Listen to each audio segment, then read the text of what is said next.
ஆங்கிலத்திலே சொல்லுவார்கள் tried and tested என்று. இதை அவர்கள் டெஸ்ட் பண்ணி இது நிச்சயமா வேலை செய்யும் அப்படின்னு ப்ரூவ் பண்ணிருக்கக்கூடிய ஒரு ஆட்சி தான் திராவிட முன்னேற்ற கழக ஆட்சி. ஒடுக்கப்பட்ட மக்களுக்காக தொடர்ந்து செயல்படக்கூடிய ஒரு ஆட்சி என்பதை ப்ரூவ் பண்ணிருக்கக்கூடிய, நிரூபித்து காட்டி இருக்கக்கூடிய ஆட்சி நம்முடைய ஆட்சி. இன்னைக்கு வாய் சவடாலாம் நிறைய வரலாம், ஆனா நிஜத்துல எவ்வளவு வரும்னு தெரியாது. இந்த மாதிரி பேசினவங்க நிறைய பேர் ஒன்னத்தையும் செய்து காட்டியது இல்லை. அதை நாம் மக்களுக்கு புரிய வைக்க வேண்டும்.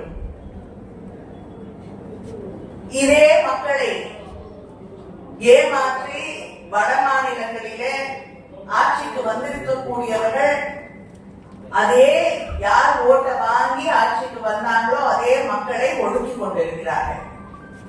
அதே மக்களுக்கு எந்த உரிமையும் கிடைக்காமல் செய்து கொண்டிருக்கிறார்கள். ஒரு காஸ்ட் சென்சஸ் எடுக்கிறதுக்கு கூட அவங்க ஜாதிவாரி கணக்கெடுப்பு எடுப்பதற்கு கூட அவர்கள் முன்வர தயாராக இல்லை.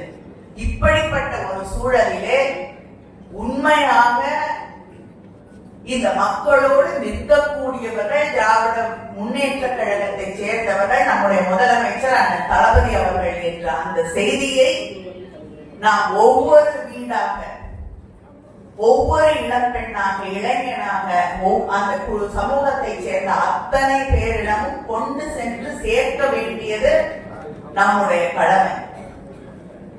கூட்டங்கள் வழியாக, வாட்ஸ்அப் செய்திகள் வழியாக, சோசியல் மீடியா வழியாக, அது மட்டும் இல்லாமல் கிராமத்திலே தெருமுனை கூட்டங்கள், திண்ணை கூட்டங்கள், திண்ணை பிரச்சாரங்கள், வீடுக்கு கல்யாண வீட்டுக்கு போறீங்க அங்கே பிரச்சாரங்கள், ஒரு 10 பேர் சேர்ந்து இருக்கக்கூடிய இடங்களிலே அங்கே தொடர்ந்து இந்த சாதனைகளை எடுத்து சொல்லுங்கள்.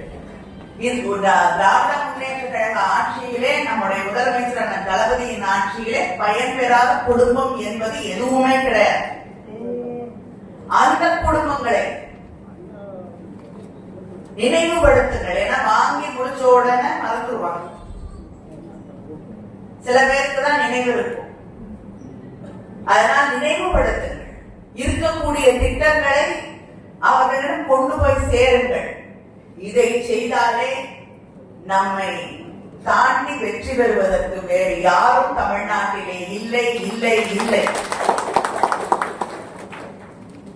வெற்றி என்பது இந்த மக்களுக்காக உழைத்து தனக்கு ஓட்டு போடாதவர்களும் வாக்களிக்காதவர்களுக்கும் சேர்த்து நான் முதலமைச்சராக பணியாற்றுவேன் என்று சொன்ன நம்முடைய அண்ணன் தளபதி அவர்களை மறுமுறை இந்த தமிழ்நாட்டிலே முதலமைச்சராக ஆக்கக்கூடிய அந்த பணியை நாம் செய்ய வேண்டும்.